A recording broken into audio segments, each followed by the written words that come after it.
afternoon, everybody. Today I am interviewing Rachel from the Sustainable Sequin Company as part of our inspirational interviews with Project RevivOL. So just for you to know, Rachel, Project RevivOL is all about centered around fashion and the environment and how we can help the environment in terms of looking at fast fashion, looking at landfill, looking at recycling, repurposing, all things along those lines. So we've got different people to interview, people that we think are inspirational because of what we know that you're up to.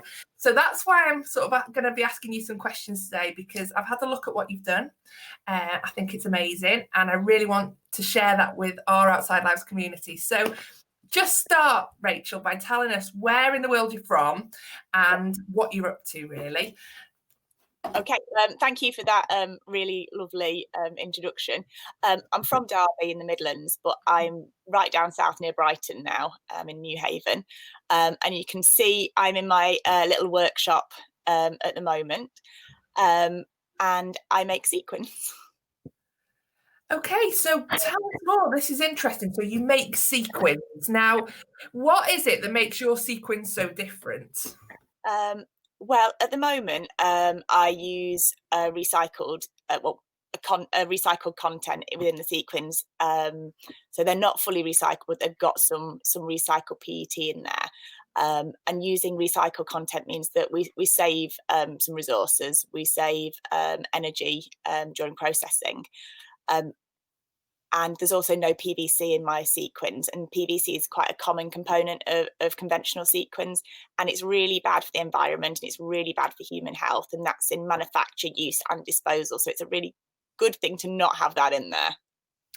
So where did this idea all start? What gave you the idea to start this, Rachel? Well, my background is in embroidery, and I like textiles. I like sparkly things. I like clothes.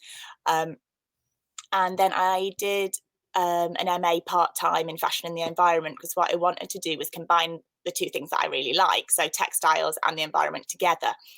And I wanted to continue doing something that was sparkly, and something that kind of looked at how we use clothes. So my MA project was looking at sequin dresses and how people like to wear them, like to go out to a party, which is obviously all really good fun and really important. And I think it's important too that fashion is fun, and we don't just stop it all. Yeah. But looking at you might buy a sequin dress and then you might go out in it and it might only get worn for 10 hours, but because sequins are made of plastic, that plastic's going to stay around forever. Mm-hmm. So the balance didn't seem quite right to me between buying something lovely but only wearing it for a short amount of time, and then the materials lasting forever. And what I found with kind of like sequin dresses and party dresses was that although people really liked them, they didn't wear them many times because people mm-hmm. had already seen them wearing them. So if you're going to another party, but well, I wore that last time, so maybe I won't wear it again. Sitting in people's wardrobes, basically, is what you're saying, isn't it? Yeah.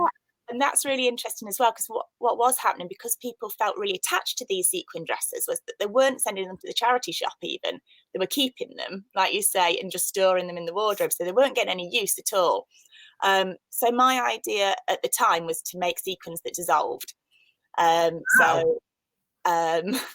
Which is very much kind of just a project idea. It isn't kind of commercial, because people don't generally want their clothes to dissolve. But it was saying that you could have a dress, it could have sequins on it, and then when you've had your event, when you've had your party, you can pop it, you can wash it, and the colour from the sequins, because they were all made of natural dye, would come out and make your dress a different colour. So I've got me. That is absolutely incredible. I've never heard of anything like it. That's just amazing. What an amazing idea. Thank you. I'm just gonna pop down and get something. Cool. It doesn't look particularly glamorous, but I just managed to find some of the bioplastic I made. So it's really so it was from starch and glycerin and colouring. So that was kind of what it looked like. Okay. And that would dissolve. And then it's not a great sample, but then you can make that into sequins. So those are the ones that dissolved, and then when I finished my MA, what I wanted to do was set up a company that could make bioplastic sequins, so sequins from natural materials, but they were commercially viable so that they could be washed and used and didn't dissolve in the wash. But to start with, I started using recycled materials because that was something that I could start doing. And I did a small project with Bangor University. I've been quite organised at having my... Oh, well, yeah, okay. So what's that I can see there? So these are made from PLA, which is a cornstarch. These sequins, so they are they're made of natural materials, and they'll biodegrade in industrial composting at end of life. So this was like a trial project. Sorry, I can't seem to quite get it the right way up. And there were some problems with the PLA, so we're probably not going to go forward necessarily with that, or we need to make a change.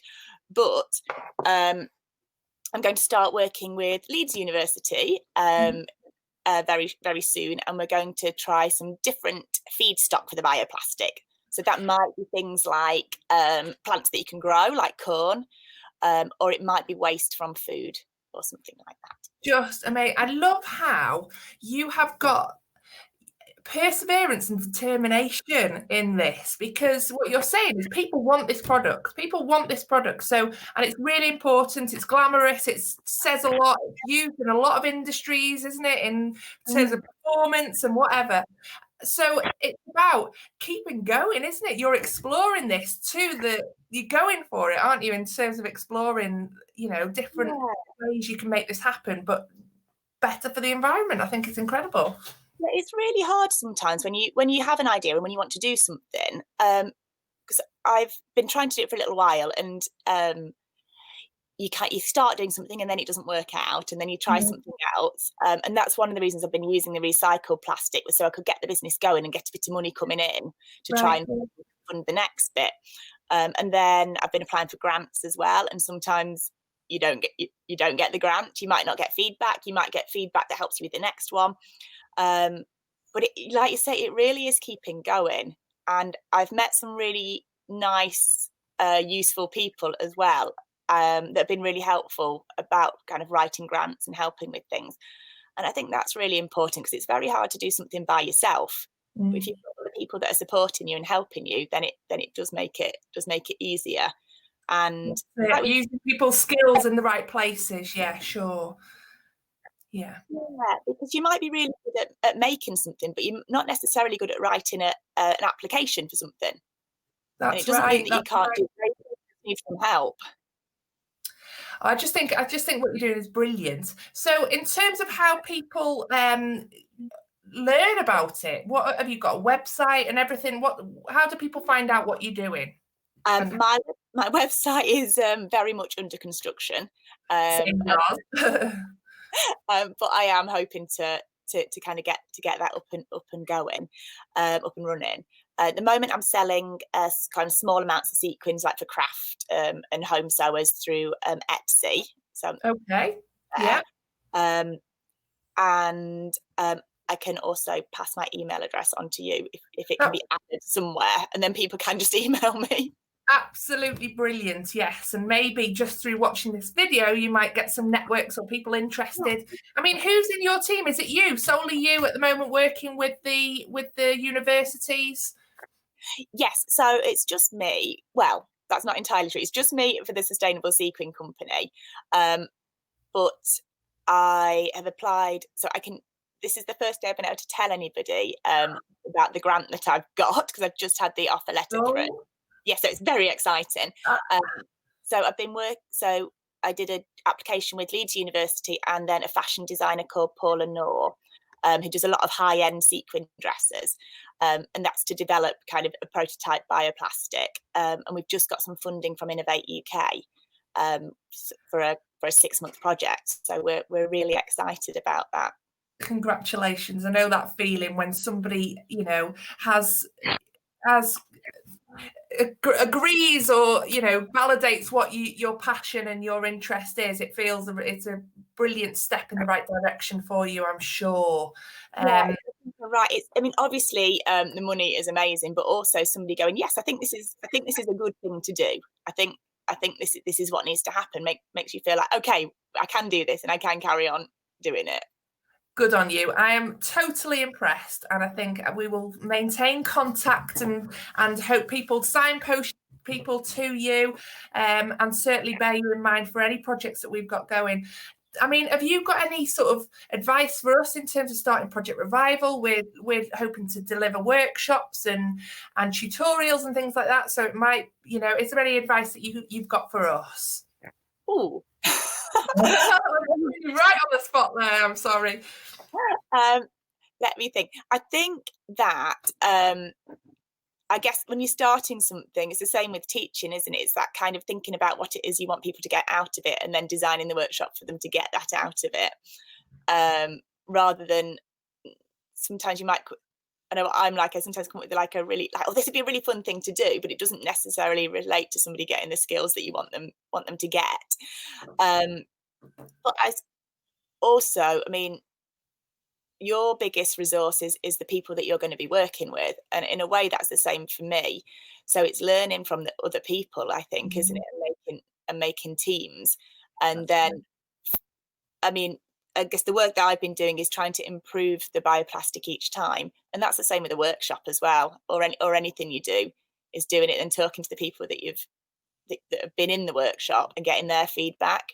And co-producing it and being and co-producing what the future is, it creates that investment, doesn't it? So people are feel part of it. So thank you so much for talking to us today, and no doubt we will be in contact when we need something sparkly.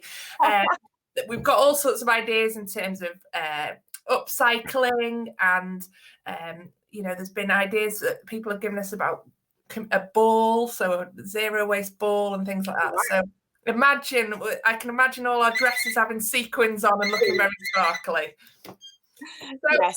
Okay, well, thank you so much for your time today, Rachel, and I will be back in touch. Pleasure. Thank you. Bye. Bye for now. Bye.